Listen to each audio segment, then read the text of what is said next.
최근 치러진 2025학년도 수능 영어 문제를 보고 혀를 내두른 잉글랜드 프리미어리그 출신의 FC 서울 미드필더 제시 링가드. 이걸 푼다고요? 당황해한 원어민도 풀지 못한 수능 영어 문제를 완벽하게 풀어낸 한국의 금융맨이 있습니다. 하버드 MBA 출신의 천재 뱅커가 영국 금융계 여성 임원의 마음을 사로잡은 실력자의 이야기를 지금 시작합니다. 영어 실력은 물론 AI 기술과 인문학적 소양까지 갖춘 그의 반전 매력 속으로 들어가 보겠습니다. 안녕하세요. 저는 골드만삭스 런던 지사의 릴리 데이입니다. 2024년의 어느 봄날 런던의 스카이라인이 보이는 제 사무실에서 특별한 이야기를 들려드릴까 해요. 창밖으로 흩날리는 벚꽃이 런던의 화창한 봄하늘을 수놓고 있네요. 문득 2년 전 하버드 MBA 시절이 필름처럼 스쳐 지나가는데 그때의 기억이 마치 어제처럼 선명하답니다. 영국 외교관인 아버지의 영향으로 옥스포드대 경제학과를 차석으로 졸업하고 발레리나의 꿈도 접었던 제가 하버드 MBA에서 인생의 터닝포인트를 맞이하게 될 줄은 꿈에도 몰랐죠. 베이커 도서관에서의 재무관리 스터디 그룹 첫 모임이 있던 날이었어요. 봄학기가 시작된 지 얼마 안 된 3월 말 하버드의 상징적인 베이커 도서관 앞은 활짝 핀 벚꽃으로 가득했답니다. 교수님께서 MBA 1년차들의 실력을 고려해 특별히 짜주신 스터디 그룹이었는데 전 세계 각국의 금융계 엘리트들이 모인 자리였어요. 저는 골드만삭스 런던 오피스의 추천을 받아온 케이스였고 다들 자신의 화려한 경력을 소개하고 있었죠. 첫 번째로 자신을 소개한 리지우리는 최신 프라다 슈트를 깔끔하게 차려입고 베이징대 수석 입학이었고 제 부친은 중국 상무부 차관입니다라며 거만한 미소를 지었어요. 중국 국영은행 근무 경력을 강조하며 계를 과시하듯 만지작거리는 모습이 지금도 생생하네요. 그런데 그때였어요. 조용히 앉아있던 동양인 남성이 차례가 되자 일어났습니다. 서울대 장학생 출신이고 군 복무 후 맥킨지 인턴을 했습니다라고 담담하게 말하는 순간 그의 깊이 있는 눈빛에서 범상치 않은 무언가가 느껴졌답니다. 하버드 전체 장학생이 3%도 안 된다는 걸 알기에 그의 실력이 얼마나 대단할지 직감적으로 알 수 있었죠. 교수님은 첫 스터디 그룹 미팅 직후 우리를 재무관리 수업의 한 조로 배정하셨어요. 8주 동안 헤지펀드 투자 전략을 연구하고 발표하는 과제였죠. 리지우린이 중국 국영은행의 막대한 자금력을 활용한 공격적인 전략을 강조하는 동안 지훈이 조용히 손을 들었던 순간이 아직도 생생해요. 그날 지훈이 보여준 프레젠테이션은 정말 특별했답니다. AI 알고리즘으로 시장의 미시적 변동을 실시간 분석하고 ESG 요소를 결합한 새로운 헤지펀드 전략이었거든요. 발표가 시작되자 강의실은 완전히 숨죽였어요. 지훈이 직접 개발한 AI 모델을 시연하며 기존 헤지펀드들이 놓치고 있던 새로운 관점을 제시하는 모습에 모두가 매료되었죠. 교수님께서도 30년 강의 인생에서 이런 혁신적인 접근은 처음이라며 감탄하시더군요. 한 달 후 월스트리트 저널에서 이 전략을 다룬 기사를 보고 우리 모두 놀랐답니다. 그 후 야간 스터디 그룹의 분위기는 완전히 달라졌어요. 도서관 한쪽에서 지훈이 준비해온 김밥을 나눠 먹으며 한국의 스터디 문화에 대해 이야기하던 밤이 특히 기억에 남네요. 한국에서는 문제를 먼저 직관적으로 이해한 뒤 철저한 분석을 통해 검증하는 방식을 선호한다는 지훈의 설명에 모두가 고개를 끄덕였죠. 물론 리지우린만 제외하고요. 학기 말 성적 발표 날 게시판 앞에 모여있던 학생들 사이로 술렁임이 퍼졌어요. 지훈이 전 과목 A+를 받은 거예요. 옥스포드에서도 보지 못한 완벽한 성적이었죠. 제가 옥스포드 수석도 놀란 실력이라고 말하자 지훈은 수줍게 웃으며 한국의 체계적인 교육 시스템 덕분이라고 답했어요. 세계 최고의 엘리트 교육기관에서도 보기 힘든 겸손함과 실력을 동시에 갖춘 그의 모습에 저도 모르게 마음이 설레었답니다. 뛰어난 실력에 겸손함까지 갖춘 그의 모습이 그토록 매력적으로 다가온 적이 없었거든요. 그때 뒤에서 들려온 리지우린의 날카로운 목소리가 이 특별한 순간을 깨트렸어요. 돈이면 다 된다더니 아니었나 보네요라며 신랄하게 비아냥거리는 그의 목소리에는 질투와 분노가 가득했답니다. 성적표를 손에 쥔 그의 손끝이 하얗게 떨리는 것을 보며 저는 두 사람의 실력과 인품의 차이를 더욱 분명하게 느낄 수 있었죠. 그렇게 하버드에서의 2년이 눈 깜짝할 사이에 지나갔어요. 그리고 운명처럼 우리는 골드만삭스에서 다시 만나게 되었네요. 저는 런던 본사의 투자금융부 이사로, 지훈은 서울지사의 AI 투자전략팀 리더로, 그리고 리지우리는 중국 국영은행의 대표로서 말이에요. 지금 생각해보면 그때가 모든 일의 시작이었던 것 같아요. 하버드에서의 작은 질투가 얼마나 큰 파장을 일으킬지, 그리고 지훈의 숨겨진 놀라운 재능들이 어떻게 세상에 드러날지 아무도 예상하지 못했답니다. 100억 달러 규모의 반도체 기업 인수전을 둘러싼 우리의 이야기가 이제 시작되려 하고 있었거든요. 2년 후 서울의 봄은 하버드에 그때처럼 벚꽃이 흐드러지게 피어 있었어요. 종로 한복판에 자리 잡은 골드만삭스 서울지사 38층 대회의실, 통유리창 너머로 보이는 벚꽃 물결이 마치 운명처럼 느껴지던 날이었답니다. 세계 최대 규모인 100억 달러의 반도체 기업 인수전이 시작되려는 순간 회의실은 전 세계 톱클래스 투자자들의 숨소리로 가득했죠. 실리콘밸리의 거물 투자자들, 유럽 왕실 펀드 관계자들, 월스트리트의 대표 애널리스트들까지 그야말로 금융계 전체가 이 자리를 주목하고 있었거든요. 특히 인상적이었던 건 단상에 나란히 선 두 남자의 모습이었어요. 지우는 단정한 네이비 수트 차림으로 차분하게 서류를 정리하고 있었고, 리지우리는 최신 디자이너 브랜드의 화려한 수트를 입고 자신만만한 미소를 짓고 있더군요. 지훈의 프레젠테이션은 그야말로 압도적이었답니다. 기존 반도체 대비 전력 소비량 70% 절감, 연산 속도 50% 향상이라는 구체적인 수치로 시작된 발표는 현장의 모든 사람을 집중시켰어요. 특히 실시간으로 진행된 AI 반도체 성능 테스트에서는 엔비디아의 최신 GPU보다 30% 높은 AI 처리 능력을 보여주며 투자자들을 놀라게 했죠. 더욱 인상적이었던 건 양자 컴퓨팅 기술과의 융합 사례였어요. 글로벌 제약회사와 협력해 신약 개발 기간을 3분의 1로 단축시킨 실증 데이터를 보여주었고, 자율주행 시뮬레이션에서는 사고 예측률 99.9%를 달성했다는 검증 결과도 공개했거든요. 게다가 생산 공정의 탄소 배출량을 연간 50만 톤 저감할 수 있는 친환경 설계까지. 그의 청사진은 단순한 기업 인수가 아닌 미래 산업의 새로운 패러다임을 제시하고 있었어요. 그런데 갑자기 리지우린이 자리에서 벌떡 일어나더니 지훈의 발표를 끊고 중국 정부의 500억 달러 지원을 연신 강조하기 시작했어요. 회의실이 술렁이는 순간 저는 투자자들의 표정이 미묘하게 변하는 걸 놓치지 않았답니다. 결국 이 딜의 핵심은 단순한 자금력 아닌 미래 기술력이었다는 걸 모두가 깨닫는 순간이었거든요. 성공적인 프레젠테이션 후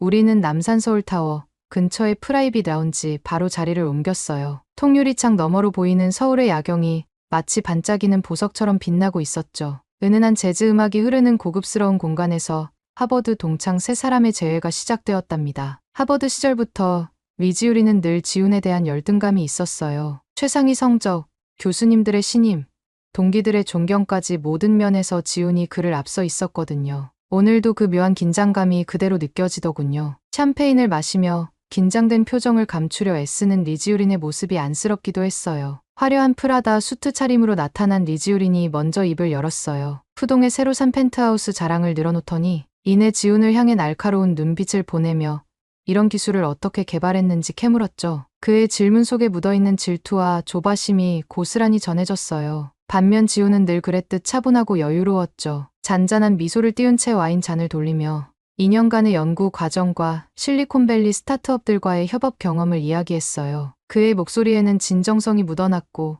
겸손하면서도 자신감 넘치는 태도가 인상적이었답니다. 런던 지사에서도 그의 발표 내용이 큰 화제였다는 제 말에 지우는 수줍게 웃었죠. 촛불 아래 빛나는 그의 눈빛을 보며 MBA 시절부터 변함없이 겸손하면서도 실력은 늘 빛나는 모습에 자꾸만 시선이 가더라고요. 그의 미소 속에 담긴 순수한 열정이 제 마음을 설레게 했답니다. 대화가 무르익어갈 때쯤 리지우린의 얼굴에서 초조함이 역력히 보였어요. 지훈의 기술 개발 이야기에 투자자들이 보인 관심과 제가 보인 호감 때문이었는지 평소보다 더 자주 휴대폰을 만지작거리며 불안해하는 모습이었죠. 그러다 갑자기 그의 표정이 밝아졌어요. 마치 무언가 꺼리를 찾아낸 사람처럼 의미심장한 미소를 지으며 휴대폰 화면을 우리에게 보여주더군요. FC서울의 새로운 스타 플레이어 제시 링가드가 한국 수능 영어 문제를 풀다가 당황하는 영상이었답니다. 리지우리는 영상을 보여주며 프리미어리그 출신, 선수도 못 푸는 문제를 지훈이 과연 풀 수 있겠냐며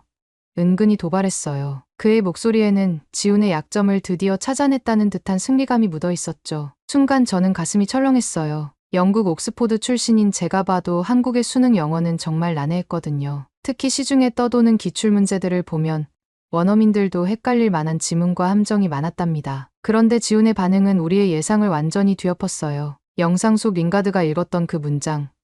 The concept of over-tourism rests on a particular assumption about people and places. Common in tourism studies and the social sciences in general을 지훈이 정확한 발음으로 천천히 읽어내려 가기 시작했거든요. 특히 인상적이었던 건 지훈이 이 지문을 단순히 해석하는데 그치지 않았다는 거예요. 오버투어리즘이라는 개념이 관광학과 사회과학에서 어떻게 발전해왔는지, 그리고 이 문장이 내포하고 있는 학문적 맥락까지 완벽하게 설명해 나갔죠. 리지우리는 단순히 문장의 의미만 파악하려 했던 것과 달리 지우는 문제의 맥락과 깊이 있는 배경 지식까지 연결해가며 분석했답니다. 영상 속 링가드뿐만 아니라 독일 출신 일류첸코, 요르단의 아라랍까지 모든 외국인 선수들이 문제가 뭐냐 하며 어려워했던 내용을 지우는 마치 평범한 영자신문을 읽듯 설명하고 있었어요. 베니스의 관광객 제한 정책부터 제주도의 오버투어리즘 대응 방안까지 그의 설명은 마치 옥스포드 강단의 교수님 강의를 듣는 것 같았답니다. 영국인인 제가 봐도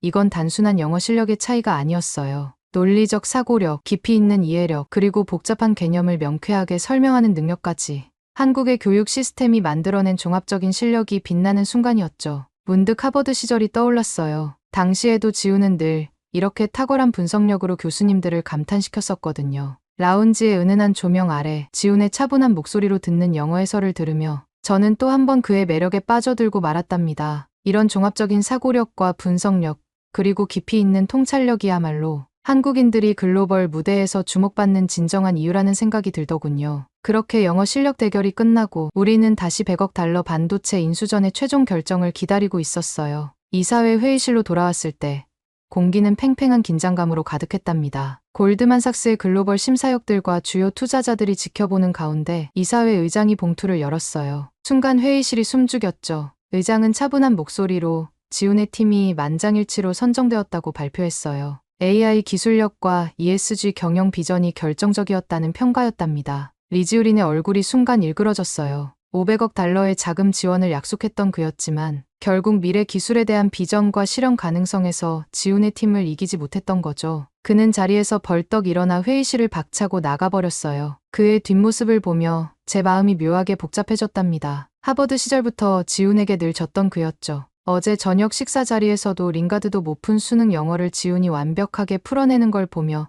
자존심이 상했을 테고, 오늘은 500억 달러라는 어마어마한 자금력을 내세웠음에도 기술력과 비전으로 완벽하게 패배한 거예요. 아무리 좋은 옷과 명품으로 치장하고 아버지의 권력과 자금력을 내세워도 결국 실력 앞에서는 아무것도 아니었다는 걸 그도 뼈저리게 느꼈겠죠. 그의 열등감과 좌절감이 고스란히 전해지는 것 같아 마음 한켠이 씁쓸해졌답니다. 하지만 지훈은 달랐어요. 승리의 순간에도 그는 여전히 겸손한 미소를 잃지 않더군요. 오히려 연구진들과 협력 기업들에 대한 감사 인사를 잊지 않았고 앞으로의 협력 가능성에 대해서도 이야기했답니다. 탁월한 실력과 겸손한 인품, 그리고 타인을 배려하는 따뜻한 마음까지, 이 모든 것이 한 사람 안에 공존할 수 있다는 게 놀라웠어요. 그날 저는 깨달았답니다. 진정한 승리는 단순히 경쟁에서 이기는 게 아니라 그 과정에서 보여주는 품격에 있다는 거요. 지훈이 보여준 실력과 인품에 좋아하는 제 마음을 더욱 설레게 했답니다. 대형 계약이 성공적으로 체결된 후 저는 용기를 내어 지훈에게 주말 일정을 물어봤어요. 일요일에 시간이 있는지 조심스레 물어보자 지훈은 잠시 망설이는 듯하더니 솔직하게 이야기를 해주더군요.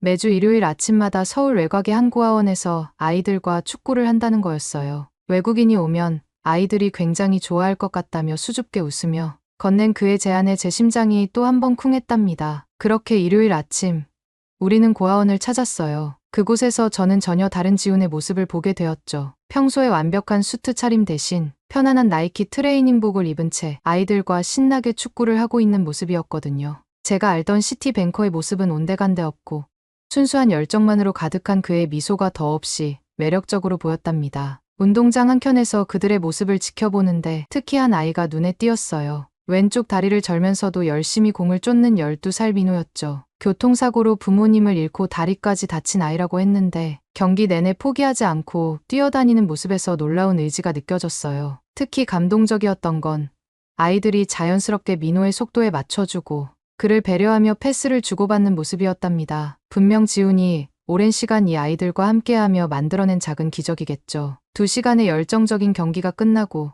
땀에 흠뻑 젖은 아이들이 휴게실에 모였어요. 지훈이 시원한 음료수를 나눠주는 모습을 보며 제가 알던 시티뱅커의 모습과는 전혀 다른 그의 새로운 면을 발견하게 되었죠. 특히 민호를 향한 그의 눈빛은 마치 친형처럼 다정했답니다. 지훈이 민호에게 다가가 오늘 경기 얘기를 나누다가 문득 보여줄 것이 있다며 조심스레 상자를 꺼냈어요. 그 순간만큼은 휴게실 전체가 숨죽인 것 같았죠. 손흥민의 친필 사인이 담긴 토트넘 유니폼이 모습을 드러냈을 때 민호의 눈에서 반짝이던 그 빛을 저는 평생 잊지 못할 것 같아요. 다친 다리가 완치되면 꼭 손흥민 선수처럼 되고 싶다는 민호의 말에 지우는 그럴 수 있다고, 반드시 그렇게 될 거라고 진심을 담아 이야기해 주었죠.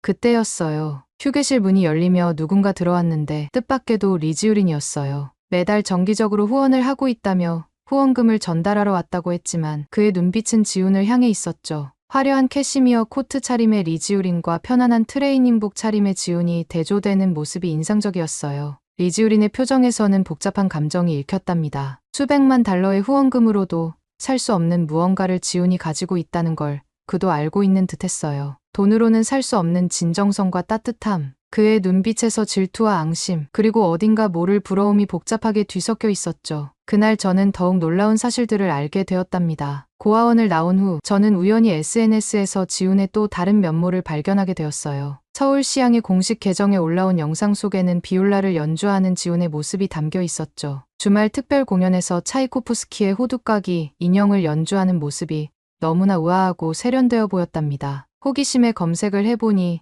더 놀라운 사실들이 쏟아져 나왔어요. 매년 자선 마라톤에 참가해 5번이나 완주했다는 것, 그리고 AI 관련 특허를 5건이나 보유하고 있다는 사실까지. 특히 그의 특허들은 모두 사회적 약자를 위한 기술이더군요. 시각장애인을 위한 AI 내비게이션부터 저소득층 학생들을 위한 맞춤형 학습 프로그램까지 모든 기술이 따뜻한 마음에서 시작된 것이었어요. 가장 충격적이었던 건 코딩하는 하버드라는 유튜브 채널의 정체였답니다. 30만 구독자를 보유한 이 채널의 진행자가 바로 지훈이었어요. 목소리만 등장하는 영상에서 그는 저소득층 학생들을 위해 무료로 코딩 교육을 제공하고 있었죠. 댓글에는 그의 강의 덕분에 대기업 IT 부서에 취업했다는 성공 사례들로 가득했어요. 더욱 아이러니했던 건 우연히 본 리지우린의 휴대폰 화면에서 이 채널의 알림 설정이 켜져 있는 걸 발견한 거였죠. 평소 지훈을 깎아내리기 바빴던 그가 몰래 이 채널의 열성 구독자였다는 사실이 새삼 웃음을 자아냈어요. 그날 저녁 우리는 압구정의 한 프라이빗 레스토랑에서 만났어요. 리지우린도 함께였죠.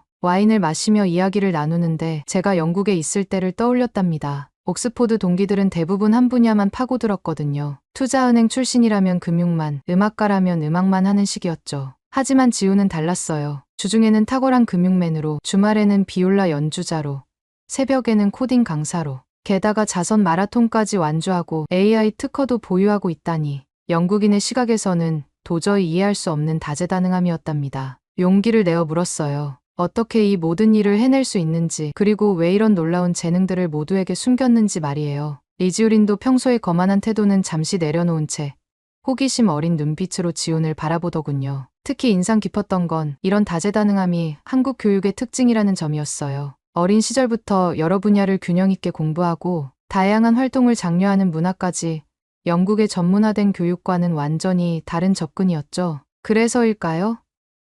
한국의 젊은 인재들은 늘 새로운 영역에 도전하고 여러 분야를 넘나들며 시너지를 만들어내더라고요. 훈의 대답은 여전히 제 가슴을 울립니다. 평소처럼 겸손하게 미소 지으며 자신의 재능으로 할 수 있는 일을 하는 것뿐이라고 말하더군요. 진정한 나눔은 조용히 해야 한다면서 SNS에 인증샷을 올리거나 홍보하지 않는 이유도 그래서라고 했어요. 그 순간 리지우린의 와인잔이 요란하게 테이블 위로 쏟아졌어요. 이미 많이 취해 있던 그가 갑자기 목소리를 높이기 시작했죠. 자신은 매년 수십억을 기부하는데 동네 축구교실이나 하고 무료 강의나 하는 게 무슨 대단한 일이냐며 비아냥거렸어요. 레스토랑의 고요한 분위기가 순식간에 얼어붙었답니다. 하지만 지훈의 반응은 달랐어요. 오히려 리지우린의 기부가 많은 사람들에게 도움이 된다며 진심으로 고맙다고 말하더군요. 그리고 이제 그만 마시는 게 좋겠다며 자신이 직접 집까지 데려다 주겠다고 했죠. 리지우린의 눈에서 순간 당황스러움이 스쳐 지나가는 게 보였어요. 그 순간 저는 깨달았답니다. 하버드 시절부터 보여준 그의 겸손함은 결코 가식이 아니었다는 거요. 오히려 그의 진정성은 이런 순간에 더욱 빛을 발했죠. 탁월한 실력과 따뜻한 인품을 겸비한 사람, 바로 제가 그토록 찾아 헤매던 사람이라는 확신이 들었어요. 지훈이 리지우린을 부축해 레스토랑을 나서려는 그때였어요. 평소라면 울리지 않았을 제 휴대폰에 비상 알림이 울렸습니다. 아시아 주식시장이 열리기 직전의 긴박한 순간 골드만삭스의 AI 거래 시스템이 수상한 패턴을 감지했다는 거예요. 특히 우리가 인수하려는 반도체 기업의 주식에서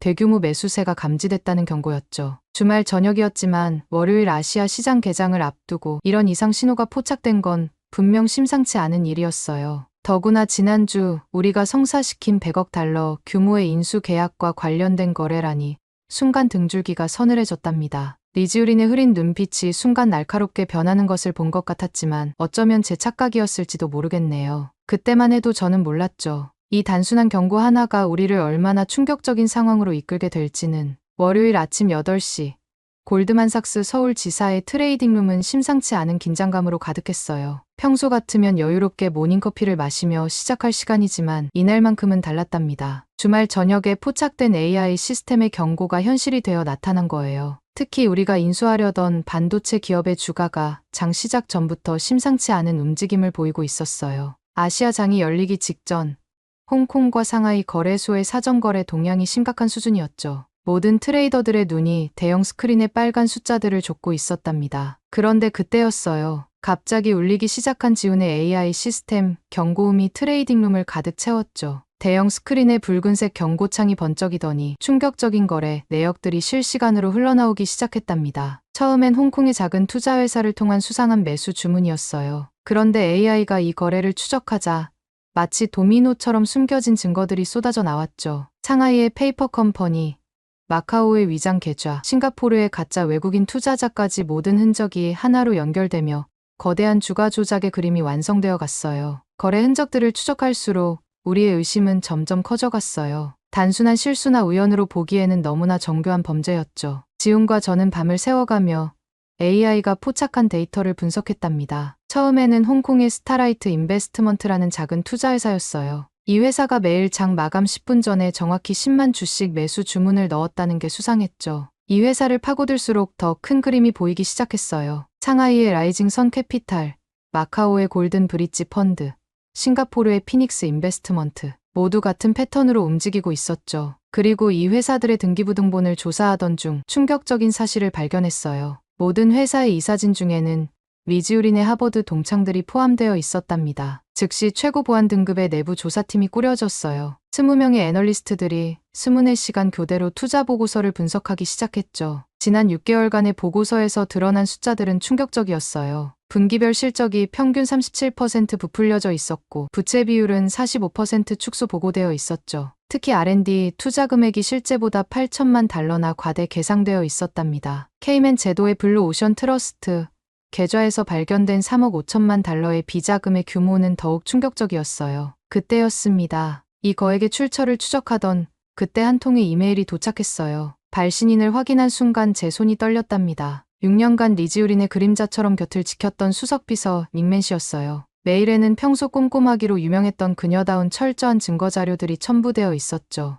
리지우린의 음성 파일, 계좌 이체 내역, 비밀 회의록까지 트레이딩룸의 공기가 순식간에 얼어붙었어요. 마치 폭풍 전의 고요함처럼 모두가 다가올 파장을 예감하고 있었답니다. 전 비서의 증언은 충격적이었어요. 그녀는 하버드 MBA 출신으로 중국 금융계에서 승승장구하던 엘리트였다고 해요. 하지만 리지우린의 수석비서가 되면서 목격한 비리들의 양심의 고통을 느꼈다고 하더군요. 특히 그녀는 매일 밤 지훈의 코딩 채널을 보며 위안을 얻었다고 해요. 진정성 있는 나눔과 정직한 실력으로 성공할 수 있다는 지훈의 메시지가 그녀의 마음을 움직였던 거죠. 그녀의 폭로는 처참했어요. 지난 2년간 리지우린이 조직적으로 주가를 조작해온 방식, 페이퍼 컴퍼니를 통한 자금, 세탁 과정, 심지어 이번 반도체 기업 인수전에서도 내부자 거래로 수익을 챙기려 했다는 사실까지 매일 새벽 2시 리지우린이 홍콩과 마카오의 회사들과 은밀한 화상회의를 가졌다는 디테일한 증언까지 더해졌죠. 가장 마음 아팠던 건 그녀의 마지막 고백이었어요. 제가 존경하는 김지훈 님처럼 저도 더 이상 거짓된 성공에 가담하고 싶지 않았습니다. 제 인생의 마지막 선택이 될지도 모르지만 이것이 제가 할 수 있는 유일한 올바른 일이라고 생각했습니다. 이 문장을 읽으며 저는 두 사람의 차이를 다시 한번 실감했답니다. 지훈은 자신의 실력으로 정직하게 성공하고 그 성공을 다시 사회에 환원하며 선한 영향력을 전파했죠. 반면 리지우린은 아버지의 권력과 돈으로 모든 걸 해결하려 했어요. 고아원에 거액을 기부하면서도 진정성은 찾아볼 수 없었고 실력으로는 이길 수 없다고 생각하니 불법과 편법을 동원했던 거죠. 그의 전 비서의 용기 있는 선택을 보며 결국 진정한 성공이란 무엇인지, 올바른 길이 무엇인지 다시 한번 생각하게 되었답니다. 하버드에서부터 시작된 두 사람의 다른 선택이 결국 이런 결과를 만들어낸 것이겠죠. 그녀의 폭로는 처참했어요. 지난 2년간 리지우린이 조직적으로 주가를 조작해온 방식, 페이퍼 컴퍼니를 통한 자금 세탁 과정이 모두 드러났죠. 특히 이번 반도체 기업 인수전에서도 매부자와 거래로 수익을 챙기려 했다는 사실이 밝혀졌어요. 매일 새벽 2시, 리지우린이 홍콩과 마카오의 회사들과 은밀한 화상회의를 가졌다는 디테일한 증언은 모든 것을 설명해주는 결정적 증거였답니다. 이 폭로 내용이 지훈의 코딩하는 하버드 채널 커뮤니티에 공유되면서 놀라운 일이 벌어졌어요. 평소 지훈의 정직하고 실력 있는 강의에 감명받았던 30만 구독자들이 자발적으로 움직이기 시작한 거예요. 실리콘밸리의 데이터 분석가들은 거래 내역의 패턴을 분석했고, 유럽의 금융공학 전문가들은 자금 흐름의 불법성을 증명해냈죠. 전 세계 IT 인재들이 자신들의 실력을 총동원해 추가 증거들을 찾아내기 시작했답니다. 지훈이 평소 강조하던 정직한 실력이라는 가치가 이렇게 큰 힘을 발휘할 줄은 아무도 예상하지 못했던 것 같아요. 증거들이 하나둘 쌓여가던 어느 날 밤, 리지우린이 제 사무실을 찾아왔어요. 평소에 오만한 태도는 온데간데 없고 혈색 하나 없는 창백한 얼굴로 들어서더군요. 명품 수트 재킷에 단추도 한두 개 풀린 채였어요. 중국에서는 이런 일이 흔하다며 돈으로 해결 못할 일이 없다고 말하는 그의 목소리는 떨리고 있었지만 여전히 자신의 비리가 당연하다는 듯한 태도였어요. 그러더니 중국 정부의 압박을 언급하기 시작했죠. 베이징에서 이미 연락이 왔다면서 제가 이 일을 계속 파고들면 런던 본사로 발령 날 거라고, 어쩌면 더 심각한 일이 벌어질 수도 있다고 협박하더군요. 그때였어요. 마치 운명의 순간처럼 지훈이 조용히 문을 열고 들어왔답니다. 언제나처럼 차분한 표정이었지만 그의 눈빛만은 단단한 의지로 빛나고 있었죠. 우리가 모두 하버드에서 배운 건 실력과 정직으로 성공하는 법이었다고 지훈이 조용히 말했어요. 그의 목소리에는 오랜 친구를 걱정하는 따뜻함이 묻어났어요. 리지우린이 그동안 아버지의 권력으로 모든 걸 해결하려 했지만 이제는 달라졌다고, 전 세계 개발자들이 지켜보고 있다고 얘기했죠. 리지우린의 눈빛이 흔들렸어요. 잠시 침묵하더니 중국에서 사업하는 게 어떤 건지 우리는 모른다고, 뒷돈 없이는 아무것도 할 수 없다고 말하더군요. 그의 목소리에는 분노보다 깊은 체념이 묻어 있었어요. 그때 지훈이 한 발짝 다가서며 리지우린의 어깨를 잡았죠. 그래서 더 특별해질 수 있다고, 실력으로 승부하는 새로운 세대의 중국 기업인이 될 수 있다고, 그럴 능력이 있다는 걸 자신이 안다고 말해주었어요. 지훈의 말에 리지우린은 마치 오래된 가면이 벗겨지듯 모든 것을 내려놓는 표정을 지었어요. 아무 말도 못한 채 사무실을 나가는 그의 뒷모습에서 저는 하버드 시절 도서관에서 밤늦게까지 공부하던 순수한 청년의 모습을 떠올렸답니다. 지훈은 늘 이랬어요. 상대를 물리치려 하기보다 함께 더 나은 방향으로 나아가는 법을 제시하는 그의 이런 모습에 저는 또 한 번 마음을 빼앗기고 말았답니다. 진실이 완전히 밝혀진 날, 서울 프레스센터 소회의실은 무거운 침묵에 휩싸였어요. 금융감독원의 특별조사 결과 발표와 함께 국내 주요 경제지 기자들이 자리를 가득 메웠죠. 리지우린이 단상에 올랐을 때 저는 그의 달라진 모습에 마음이 아팠어요. 평소에 화려한 수트 대신 검은색 정장 차림에 그는 한없이 지쳐 보였죠. 떨리는 목소리로 모든 혐의를 인정하는 모습을 보며 하버드 도서관에서 함께 공부하던 날들이 스쳐 지나갔어요. 기자들의 질문이 이어졌죠. 자금 규모가 얼마입니까? 공범이 있습니까? 왜 이런 선택을 하게 되었습니까? 리지우린은 단상 위에서 마이크를 양손으로 꽉 쥔 채 묵묵히 질문을 견디고 있었어요. 한마디도 답하지 못한 채 점점 더 창백해져 가는 그의 얼굴을 보며 제 마음도 무거워졌죠. 그때였어요. 조용히 자리에서 일어난 지훈이가 앞으로 걸어나가 기자들을 향해 말했답니다. 우리 모두 실수할 수 있습니다. 하지만 그 실수를 인정하고 바로잡으려는 용기가 더 중요하죠. 리지우린 씨의 새로운 시작을 응원하고 싶습니다. 지훈이의 말이 끝나자 리지우린의 굳어있던 표정이 순간 무너져 내렸어요. 꼿꼿이 버티고 있던 어깨가 처음으로 떨리기 시작했고 단단히 쥐고 있던 마이크를 내려놓았죠. 저는 그의 옆모습에서 하버드 시절 도서관에서 밤늦게까지 공부하던 25살의 청년을 보는 것 같았어요. 고개를 숙인 채 입술을 깨무는 모습이 안쓰러웠죠. 그의 눈가에 맺힌 눈물은 이제 더 이상 감출 수 없는 감정처럼 보였어요. 하지만 그 눈물 속에는 후회만이 아닌 오랜 친구의 따뜻한 위로에 대한 감사함도 묻어있는 듯했답니다. 날카롭게 던져지던 질문들이 잦아드는 동안 저는 리지우린의 작은 떨림 하나하나를 지켜보고 있었어요. 기자회견이 끝난 후 지훈이와 저는 회사 근처 평범한 카페로 자리를 옮겼어요. 강남역 뒷골목의 작은 카페였죠. 저녁이 되어 직장인들이 하나 둘 떠난 카페는 조용했고 창밖으로는 가로등 불빛이 하나 둘 켜지기 시작했어요. 테이블 위에는 아메리카노 두 잔의 김이 모락모락 피어올랐죠. 한동안 우리는 말없이 커피만 바라보고 있었어요. 오늘 기자회견장에서 있었던 일이 마치 영화의 한 장면처럼 계속 머릿속을 맴돌았거든요. 저는 먼저 입을 열어 리지우린이 저렇게 무너질 줄은 몰랐다고 말했어요. 지훈이는 창밖을 바라보며 깊은 한숨을 내쉬었죠. 리지우린이 정말 대단한 사람이었다고. 베이징대 수석 입학이 그걸 증명한다고 했어요. 다만 스스로를 너무 몰아세웠던 것 같다며 안타까워했죠. 지훈이의 목소리에는 오랜 친구를 걱정하는 마음이 가득했어요. 하버드 시절 처음 만났을 때를 회상하며 베이커 도서관에서 리지우린이 중국 금융시장 분석을 발표했던 날을 떠올렸어요. 교수님들이 얼마나 감탄했었는지도 이야기했죠. 커피 잔을 천천히 돌리며 이야기를 이어가는 지훈이를 보며 저는 그때 깨달았답니다. 진정한 승리란 단순히 경쟁에서 이기는 게 아니라 친구까지도 이해하고 포용할 수 있는 마음의 크기에 있다는 것을요. 일주일 후 홍콩에서 한 통의 편지가 왔어요. 푸른색 잉크로 꽉 채워진 10장의 편지지에는 리지우린의 마음이 고스란히 담겨 있었죠. 하버드 시절부터 자신을 괴롭혔던 열등감, 아버지의 그늘에서 벗어나고 싶었던 절박한 마음, 그리고 지훈이에 대한 뒤틀린 질투를 고백했어요. 특히 마지막 장에는 지훈이의 진정성 있는 태도에 깊은 감동을 받았다는 내용과 함께 눈물 자국 같은 얼룩이 선명히 남아있더군요. 오늘도 서울 오피스 창가에 기대어 서서 봄하늘을 바라봅니다. 파란 하늘 아래로 벚꽃이 흩날리는 모습이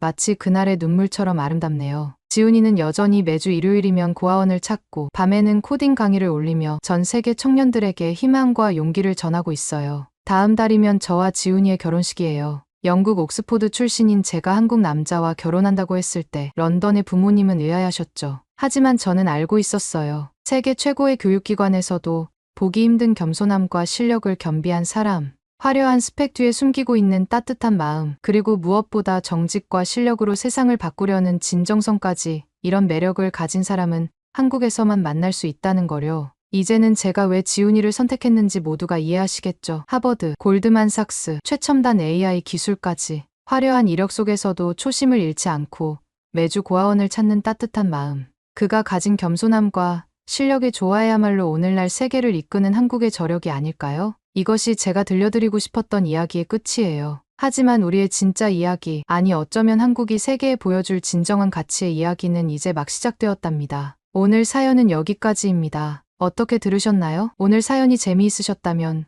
구독 버튼 한 번만 눌러주세요. 저는 더 좋은 사연으로 찾아뵐게요. 감동도서관이었습니다. 감사합니다. 코리안 배터리스 얼라 세이프 이너프. 트럼프 대통령의 재선 이후 이 한마디가 전 세계 배터리 시장을 뒤흔들고 있습니다. 하지만 제가 마주한 진실은 달랐죠. 놀랍게도 최근 10년간의 배터리 화재 안전 기술 특허 출원에서 한국은 중국보다 1.7배나 많은 특허를 보유하며 당당히 세계 1위를 차지했습니다. 국방, 치안, 산업안전 분야를 비롯해서 세계에서 가장 안전한 나라로 손꼽히는 대한민국의 배터리가 안전, 기술에서도 세계 최고라는 사실을 확인하고 K배터리를 직접 경험하면서 트럼프 행정부의 생각을 바꾸게 된 믿기 힘든 여정을 여러분과 나누고 싶어 이 글을 쓰게 되었습니다.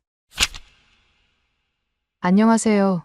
저는 미국 CNN의 테크 분야 수석 기자 스카이 로퍼입니다. 지금 여러분께 제가 겪은 충격적인 경험과 그로 인해 발견한 놀라운 진실에 대해 말씀드리고 싶은데요. 모든 것은 그날 새벽 일리노이주 리비안 공장에서 시작되었답니다. 새벽 3시, 칠흑 같은 어둠 속에서 시작된 악몽이었죠. 짙은 유독가스가 하늘을 뒤덮어 마치 지옥의 문이 열린 듯 했는데요. 제 손에 들린 카메라마저 그 끔찍한 광경을 담기를 거부하는 듯 떨리고 있었어요. 스카이 로퍼, CNN 뉴스입니다 라고 생중계를 시작했을 때만 해도 이 취재가 제 인생을 완전히 뒤바꿔 놓을 거라고는 상상조차 못했었네요. 순식간이었어요. 한 대의 전기차에서 시작된 불꽃이 마치 도미노처럼 옆차로, 또 그 옆차로 번져나가는 모습은 차마 눈뜨고 볼 수 없을 정도였죠. 50대의 최첨단 전기차들이 마치 지펠린 호가 폭발하듯 시커먼 연기와 함께 차례차례 폭발하는 광경은 제가 지금까지 본 어떤 재난 현장보다도 끔찍했답니다. 화재 진압 경험만 25년이라는 현장 지휘관은 이런 화재는 처음이라고 했습니다. 물을 뿌리고 소화약제를 쓰고 심지어 특수 소화 장비까지 동원했지만 아무 소용이 없었다고 하더군요. 그의 목소리에서 절망이 묻어났는데 얼굴에 비친 불빛이 마치 악마의 미소처럼 공포스러워 보였습니다. 바로 그때였어요. 2주 전 캘리포니아 고속도로의 그 끔찍했던 순간이 플래시백처럼 스쳐 지나갔네요. 16시간 동안 유독가스에 갇혔던 쌍둥이 언니 루나가 구조된 후 병원 침대에서 전화했던 그 떨리는 음성이 아직도 귓가에 생생합니다. 언니는 그곳에서 죽을 것 같았다고 했어요. 사방이 연기였고 숨을 쉴 수조차 없었다고 하더군요. 언니의 옆자리에 있던 임산부는 계속 기침을 하다가 쓰러졌고 앞좌석의 아이들은 울음소리조차 점점 작아져 갔다고 했습니다. 그날 밤 울음 섞인 언니의 목소리는 제 심장을 찢어놓았죠. 그 후로 저는 매일 밤 악몽에 시달렸답니다. 언니가 갇혔던 그 도로에서 이번엔 제가 질식해가는 꿈이었는데요. 더 무서웠던 건 그날 이후 언니가 더 이상 운전대를 잡지 못한다는 사실이었습니다. 한 번은 출근길에 전기차를 보고 공황발작까지 일으켰다고 하더군요. 쌍둥이 자매인 우리는 늘 서로의 고통을 함께 느낄 수 있었는데 그날 이후 언니의 트라우마는 고스란히 제 것이 되어버렸답니다. 그런데 어제 저녁 더 큰 충격이 저를 기다리고 있었어요. 편집실에서 마지막 원고를 정리하고 있을 때였어요. 피로에 지친 눈을 비비며 핸드폰을 확인하는데 에밀리에게서 음성 메시지가 와 있더군요. 평소라면 학교에서 있었던 일들을 신나게 제잘거렸을 텐데 이상하게도 메시지가 짧았답니다. 불안한 예감에 떨리는 손으로 재생 버튼을 눌렀어요. 첫 마디부터 달랐죠. 평소의 해맑은 목소리가 아니었어요. 마치 담요 속에 숨어 떨고 있는 것 같은 겁에 질린 작은 목소리였답니다. 학교에서 통학버스를 전기버스로 교체한다는 소식을 들었다면서 엄마처럼 자신도 그 안에 갇히게 될까봐 무섭다고 흐느끼는 에밀리의 목소리에 제 심장이 산산조각 나는 것만 같았어요. 책상 위에 놓인 커피잔이 떨리는 제 손에 맞춰 미세하게 흔들리고 있었죠. 그날 새벽 리비안 공장이 현장에 도착했을 때도 에밀리의 그 떨리는 목소리가 계속 귓가에 맴돌았답니다. 시커먼 유독가스가 밤하늘을 뒤덮은 가운데 간간히 터져나오는 폭발음이 마치 에밀리의 흐느낌처럼 들려왔어요. 카메라를 든 손이 떨려왔지만 이번엔 두려움 때문만은 아니었죠. 분노였어요. 우리의 미래라고 불리는 기술이 오히려 7살 아이의 꿈과 희망을 앗아가고 있다는 현실에 대한 분노였답니다. 그때였어요. 붉은 불길 사이로 한 소방관의 특이한 행동이 카메라 렌즈에 들어왔죠. 다른 대원들이 필사적으로 화재 진압에 몰두하는 동안 그는 마치 수사관처럼 차분하게 전기차들의 배터리 부분을 살피고 있었어요. 때로는 무릎을 꿇고 바닥에 메모를 하고 때로는 고개를 갸웃거리며 뭔가를 계산하는 듯했죠. 불길과 연기 사이로 그에게 다가가자 한국어로 중얼거리는 소리가 들렸어요. 마치 수수께끼를 푸는 것처럼 진지한 표정으로 메모를 하고 있었죠. 조심스레 한국인이신지 여쭤보았더니 고개를 들며 뜻밖의 대답이 돌아왔답니다. 그는 제 이름을 알고 있었고 최근 제가 보도한 전기차 화재 관련 기사들을 관심 있게 지켜봐 왔다고 하더군요. 그의 차분한 목소리에서 묘한 설렘이 느껴졌답니다. 마치 오랫동안 찾아 헤매던 퍼즐의 마지막 조각을 발견한 것 같은 그런 특별한 순간이었죠. 김성택 소방서장의 눈빛에는 수많은 현장 경험에서 나오는 묵직한 확신이 담겨 있었답니다. 그가 들고 있던 태블릿을 제게 건네며 방금 전 이 현장에서도 놀라운 패턴을 발견했다고 하더군요. 불길이 휩쓸고 간 주차장에는 수십 대의 차량이 시커멓게 변해 있었지만 그 사이로 믿기 힘든 광경이 눈에 들어왔어요. 마치 섬처럼 고립된 채 멀쩡히 서 있는 차량들이 있었거든요. 김 서장의 설명에 따르면 그 차량들은 모두 K배터리가 장착된 것들이었답니다. 태블릿 화면을 넘기며 그가 보여준 자료들은 더욱 충격적이었어요. 지난 5년간 전기차 화재 현장을 직접 조사하며 수집한 데이터였는데 K배터리 장착 차량의 화재 발생률이 다른 배터리의 10분의 1 수준에 불과했다는 거예요. 그 순간 제 머릿속에서 무언가가 번쩍 스쳐 지나갔답니다. 에밀리의 울먹이는 음성 메시지가 다시 한번 귓가에 울렸고 병원 침대에 누워 고통스러워하던 언니의 창백한 얼굴이 떠올랐죠. 16시간 동안 유독가스 속에 갇혀 죽을 것 같았다던 언니의 떨리는 목소리.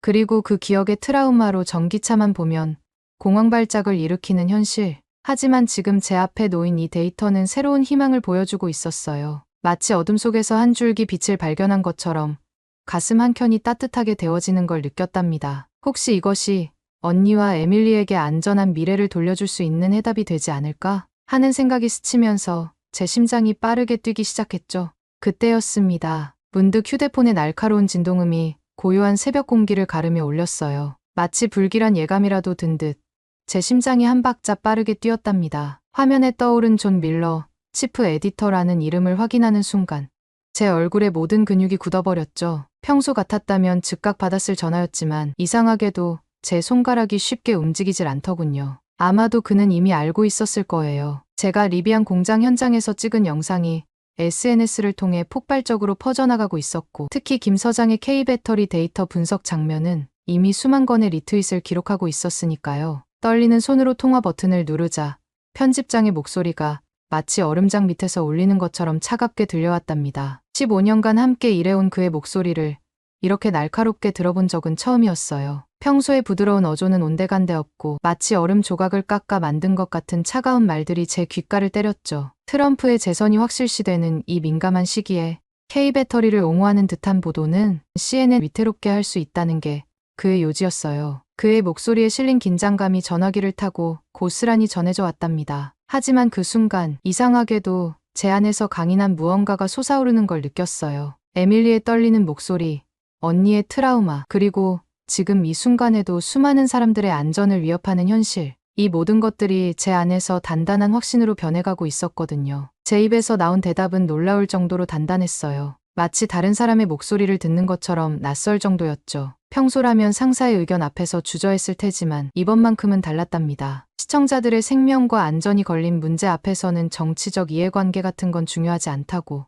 그동안 편집장님께 배운 저널리즘의 가치가 바로 그것이었다고 말씀드렸어요. 제 목소리에서 느껴지는 흔들림 없는 확신에 편집장도 잠시 말을 잃은 듯 했답니다. 긴 침묵 끝에 편집장은 한숨과 함께 전화를 끊었어요. 그리고 그 순간부터 제 일상은 완전히 달라지기 시작했답니다. 편집실로 돌아왔을 때 맞닥뜨린 동료들의 시선은 마치 따가운 바늘이 수십 개씩 꽂히는 것 같았거든요. 10년 넘게 함께 일했던 마이크는 걱정스러운 눈빛으로 고개를 절레절레 흔들었고 옆자리에 제시카는 차가운 시선으로 등을 돌려버렸죠. 그렇게 무거운 정막 속에 앉아있을 때였어요. 모니터에서 작은 알림음이 울렸는데 보낸 사람은 어나니머스.com 트루저모알쥐였답니다. 단 한 줄의 메시지였지만 그 내용을 읽는 순간 제 등줄기로 전류가 흐르는 듯했어요. K배터리에 숨겨진 진실을 알고 싶다면 더 깊이 파고들어야 한다는 그 수수께끼 같은 메시지가 마치 운명의 부름처럼 느껴졌거든요. 그날 밤 인천행 비행기 티켓을 예매하면서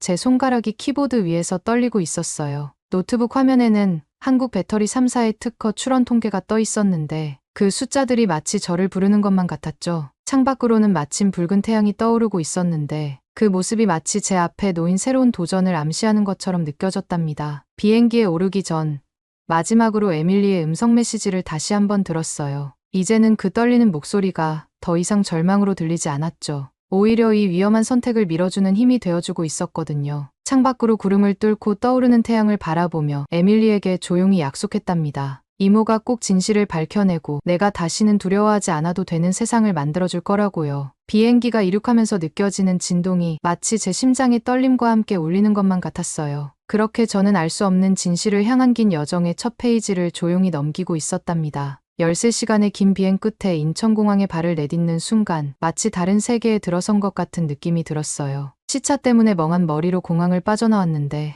창밖으로 보이는 한국의 모습은 제가 상상했던 것과는 사뭇 달랐답니다. 깔끔하게 정돈된 도로를 따라 늘어선 나무들, 미세먼지 없이 맑게 갠 하늘, 그리고 어딜 봐도 첨단 기술이 녹아있는 도시의 모습이 마치 미래의 한 장면을 보는 것 같았거든요. 옥상 공장으로 향하는 차 안에서도 이상한 긴장감이 계속됐어요. CNN을 대표해 찾아온 서방 언론인을 그들이 어떻게 대할지, 혹시 방어적인 태도를 보이지는 않을지 걱정도 되더군요. 그래서인지 공장 정문에 도착했을 때는 제 손바닥에 땀이 배어있을 정도였답니다. 하지만 그런 걱정은 박준혁 연구소장을 만나는 순간 눈 녹듯 사라져버렸어요. 실리콘밸리의 혁신가들을 떠올리게 하는 세련된 수트 차림에 자연스러운 미소를 띤 그의 모습은 제가 예상했던 딱딱한 연구원의 이미지와는 전혀 달랐거든요. 특히 능숙한 영어로 제 이름을 부르며 반갑게 맞아주는 그의 모습에서 묘한 안도감이 느껴졌죠. 연구소로 향하는 동안 그는 마치 오래된 친구처럼 자연스럽게 대화를 이어갔어요. 배터리 산업의 현재와 미래, 그리고 안전성에 대한 그의 진지한 고민을 들으며 왠지 모를 진정성이 전해져 왔답니다. 그러다 연구소 입구에 도착해서 그가 들려준 말이 아직도 생생해요. 이곳이 단순한 연구소가 아닌 배터리의 생명이 만들어지는 심장부라는 그의 말에서 강한 자부심이 느껴졌거든요. 처음 연구소 문을 열었을 때의 충격은 아직도 잊을 수가 없어요. 천장부터 바닥까지 가득한 첨단 장비들이 마치 미래의 연구소를 보는 것 같았죠. 특히 인상적이었던 건 모든 장비가 쉴 새 없이 돌아가고 있다는 거였어요. 벽면을 가득 채운 모니터들은 끊임없이 데이터를 쏟아내고 있었고 연구원들은 마치 교향악단의 연주자들처럼 완벽한 조화를 이루며 움직이고 있었답니다. 그 중에서도 제 시선을 사로잡은 건 김서진 수석연구원이었어요. 30살 남짓한 젊은 나이임에도 그녀의 눈빛에서는 노련한 과학자의 날카로움이 느껴졌죠. 스문의 시간 365일 단 1초의 오차도 허용하지 않는다는 그녀의 말에는 단순한 업무적 완벽주의를 넘어선 무언가가 있었어요. 그건 바로 인간의 생명을 책임진다는 묵직한 사명감이었죠. 그 순간 저는 허리의 경쟁력이 단순히 기술력이 아닌 이런 치열한 장인정신에서 나온다는 걸 깨달았답니다. 그러한 깨달음이 채 가시기도 전에 박 소장이 저를 더욱 충격적인 장소로 안내했어요. 그들이 지옥의 실험실이라 부르는 안전성 테스트 현장이었는데 그곳에 들어서는 순간 제 입에서 저도 모르게 탄성이 터져 나왔답니다. 마치 SF 영화에서나 보던 광경이 눈앞에 펼쳐져 있었거든요. 거대한 로봇팔이 배터리를 집어들어 콘크리트 벽에 수십 번씩 내리치는 충격 테스트가 한쪽에서 진행되고 있었고 다른 한편에서는 마치 우주선 내부를 연상시키는 챔버 안에서 영하 40도에서 영상 80도를 오가는 극한의 온도 변화 실험이 이뤄지고 있었어요. 박 소장의 설명에 따르면 일반 배터리였다면 이런 테스트의 절반도 견디지 못하고 폭발해버렸을 거라더군요. 실험실을 둘러보며 끊임없이 메모를 하던 제 모습을 유심히 지켜보던 김서진 연구원이 조심스레 물음을 던졌어요. 이렇게 꼼꼼하게 기록하는 것이 단순한 취재 이상의 특별한 이유가 있어 보인다고 하더군요. 그 말에 저도 모르게 마음이 무너져 내렸답니다. 한참을 망설이다 입을 열었어요. 2주 전 테슬라 세미트럭 화재 사고로 16시간이나 갇혀 있었던 언니 이야기.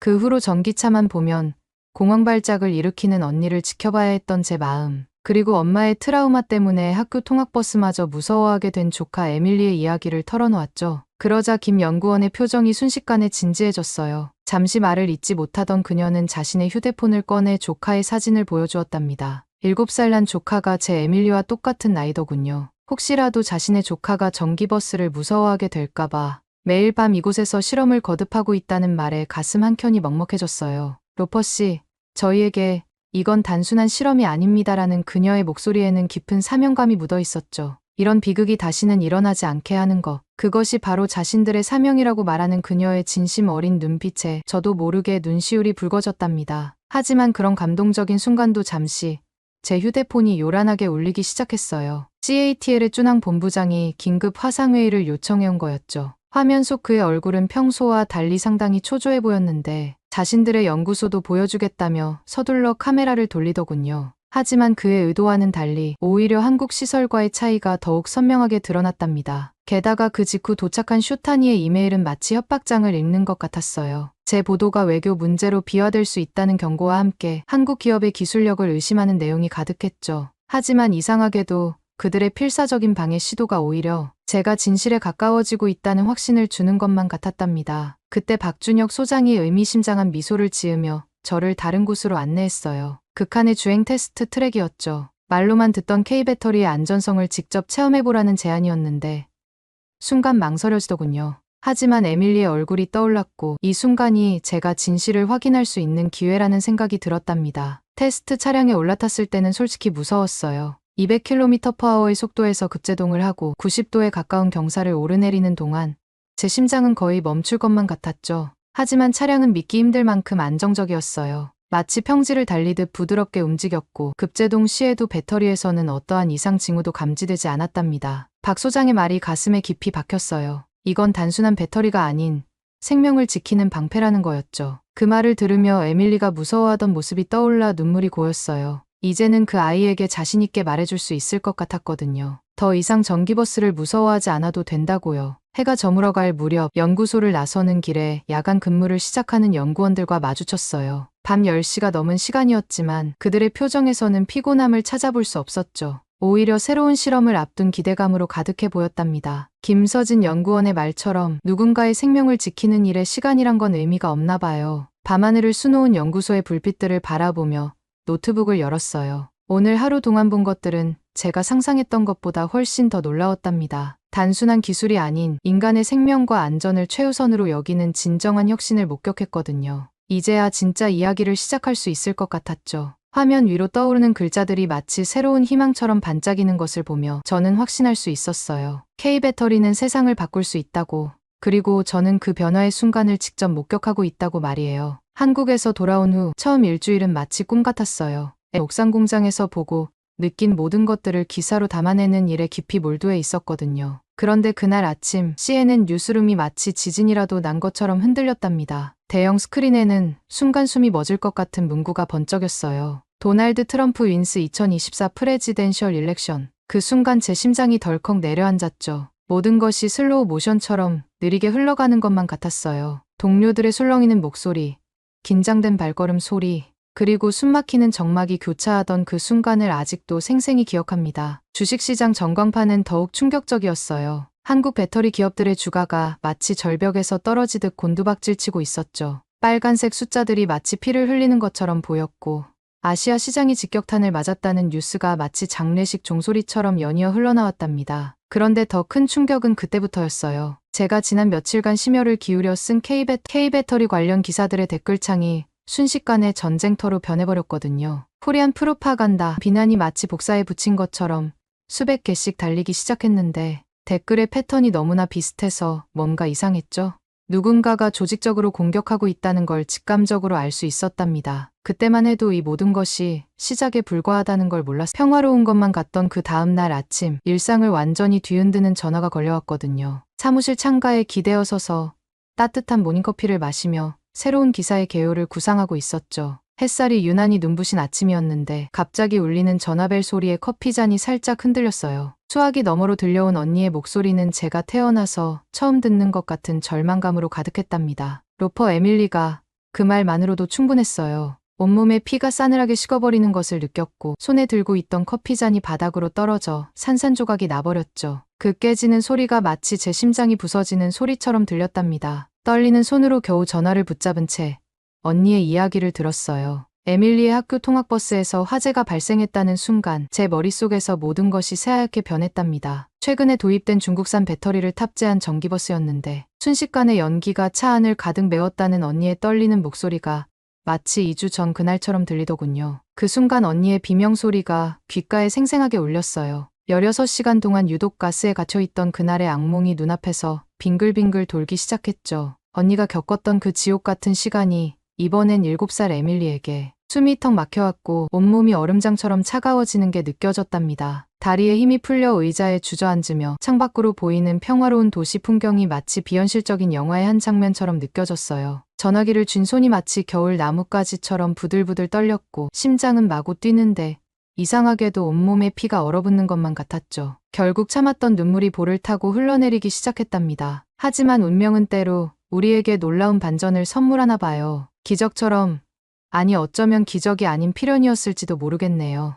옆 차선에서 달리던 현대 아이오닉의 운전자가 버스에서 피어오르는 연기를 발견하고는 단 1초의 망설임도 없이 차를 세워 아이들을 구해냈다는 거예요. 공장에서 본 그 수천 번의 안전성 테스트와 연구원들의 밤샘 노력이 바로 이런 순간을 위한 것이었다는 생각이 스쳐 지나갔답니다. 정확히 기억나더군요. 김서진 연구원이 말했던 것처럼 K배터리는 단순한 동력원이 아닌 생명을 지키는 방패였던 거예요. 잠시 후 에밀리와 통화를 했는데 그 아이의 목소리에서 특별한 것을 발견할 수 있었어요. 물론 평소의 해맑은 웃음소리는 아니었지만 공포보다는 신기함이, 두려움보다는 호기심이 더 크게 묻어나왔죠. 이모, 그 아저씨가 우리를 구해줬어요. 한국 자동차 타고 있던 아저씨가. 언니가 전기차를 보면 공황 발작을 일으켰던 것과는 달리 에밀리의 목소리에는 이상하게도 안도감이 가득했어요. 마치 무서운 괴물로부터 슈퍼히어로가 구해준 것처럼 말이죠. 그 순간 저는 깨달았답니다. K배터리가 이룬 건 단순한 기술의 승리가 아니었어요. 공포를 희망으로 바꾸는 기적이었던 거죠. 그 깨달음에 눈물이 왈칵 쏟아졌답니다. 그날 밤 마치 영화 속 장면처럼 제 컴퓨터에 이메일이 쉴 새 없이 도착하기 시작했어요. 발신인은 모두 위설블로어 트루 SEC. 마치 누군가가 이 순간을 기다리고 있었다는 듯이 충격적인 내부 문건들이 물밀듯이 쏟아져 들어왔답니다. 한 통 한 통 이메일을 열어볼 때마다 제 손이 떨려왔어요. 첫 번째 문서는 CATL에 은폐된 사고 보고서였는데 지난 2년간 발생한 47건의 화재 사고를 의도적으로 축소 보고했다는 내용이었죠. 두 번째 문서에는 일본 업체들이 주고받은 이메일이 담겨 있었는데 K배터리의 시장 진입을 막기 위해 로비 자금 500만 달러를 조성했다는 증거였어요. 특히 충격적이었던 건 세 번째 문서였답니다. CATL과 일본 기업들이 공동으로 운영하는 안티-K 태스크 포스의 회의록이었는데 K배터리의 안전성을 의심하는 가짜 연구 결과를 언론에 흘리기로 한 정황이 고스란히 담겨 있더군요. 모든 퍼즐 조각이 맞춰지는 순간 제 등줄기로 한기가 스쳐 지나갔어요. 그리고 며칠 뒤 제 책상 위에 한 장의 사진이 놓여 있었어요. 워싱턴 DC에서 가장 은밀한 거래가 오가는 프렌치 레스토랑 라베종. 그곳에서 CATL의 쭈낭이 미국의 유명 로비스트들과 만나는 장면이 찍혀 있었죠. 와인 잔을 기울이며 은밀한 대화를 나누는 모습, 그리고 망원 렌즈로 포착된 쭈낭의 메모장에는 선명하게 적혀 있었어요. 파인드 K 배터리스 위크니스 앳 올 코스츠. 그들의 계획은 곧바로 실행에 옮겨졌답니다. SNS에는 마치 폭풍우처럼 샵스탑 K 배터리 해시태그가 퍼져나갔어요. 데이터를 분석해보니 센트가 복계정이었죠. 여기에 슈타니까지 가세했어요. 급하게 마련된 기자회견장에서 그는 한국 기술의 위험성을 경고하는 보고서를 발표했는데 묘하게도 CATL의 회의록에서 본 내용과 일치했답니다. 컴퓨터 화면을 바라보며 깊은 한숨이 나왔어요. 이건 단순한 기업 간의 경쟁이 아닌 치밀하게 계획된 음모였어요. 에밀리의 사고도 어쩌면 우연이 아닐지 모른다는 생각이 스쳐 지나갔죠. 하지만 이제는 알았어요. 제가 해야 할 일이 무엇인지, 그리고 왜 진실을 밝혀야만 하는지를. 그날 아침 편집장의 호출을 받고 사무실로 향하는 발걸음이 무거웠어요. 15년간 함께 일해온 그였지만 이번만큼은 달랐답니다. 사무실에 들어서자마자 그의 얼굴에서 깊은 고민의 흔적이 역력했죠. 증거가 불충분하다는 게 표면적인 이유였지만 실제로는 정치적 압박을 이기지 못한 거라는 걸 그도 잘 알고 있었어요. 트럼프 정부가 들어서는 이 민감한 시기에 이런 기사는 방송이 불가능하다는 그의 말에 안타까움이 묻어 있었지만 제 귀에는 그저 변명으로만 들렸죠. 순간 에밀리의 떨리는 목소리가 떠올랐어요. 그리고 제가 본 모든 증거들, 그 뒤에 숨겨진 수많은 생명들의 이야기가 스쳐 지나갔답니다. 사람들이 죽어가고 있다고 외치는 제 목소리가 떨렸지만 그 어느 때보다도 단단했어요. 이미 준비해온 사직서를 내밀며 혼자서라도 이 싸움을 시작하겠다는 의지를 전했죠. 편집장의 놀란 표정이 아직도 선명하네요. 그가 만류했지만 제 마음은 이미 굳혀져 있었답니다. 그렇게 시작한 유튜브 채널 트루 어바웃 배터리는 예상을 뛰어넘는 폭발적인 반응을 얻었어요. 처음에는 조회수 몇백 회에 불과했지만 진실을 갈망하는 사람들의 마음이 하나둘 모이기 시작했죠. 특히 감동적이었던 건 전 세계 각지에서 들려오는 생존 사례들이었어요. 캐나다의 한 가족은 영하 40도의 눈보라 속에서 배터리 차량 덕분에 살아났다는 증언을, 호주의 소방관은 산불 현장에서 K배터리 차량만이 끄떡없었다는 경험을 전해주었답니다. 그리고 어젯밤 한 통의 전화가 걸려왔어요. 백악관에서 제 이야기를 듣고 싶다는 내용이었죠. 창밖으로 보이는 백악관의 불빛이 유난히 밝아 보였어요. 이제 진짜 시작이라는 걸 직감적으로 알 수 있었죠. 진실을 밝히기 위한 진정한 싸움은 지금부터라는 것을요. 그 순간에도 제 마음속에는 흔들리지 않는 확신이 있었어요. 이건 단순히 어떤 기업이나 기술을 위한 싸움이 아니었으니까요. 에밀리처럼 무고한 생명들을 지키고 우리 모두가 가진 진실을 알 권리를 지키기 위한 거룩한 싸움이었답니다. 그리고 저는 이 싸움의 최전선에 서 있었죠. 백악관 상황실의 무거운 문이 열리는 순간 마치 시간이 멈춘 것만 같았어요. 대리석 바닥에 내딛는 제 발소리가 이상하리만큼 크게 들렸고 손끝까지 전해지는 긴장감에 숨이 막힐 것 같았답니다. 비서실장이 대통령이 기다리고 있다고 전했지만 그 말조차 아득하게 들리더군요. 귓가에서는 제 심장 소리만이 마치 워터해머처럼 쿵쾅거리고 있었어요.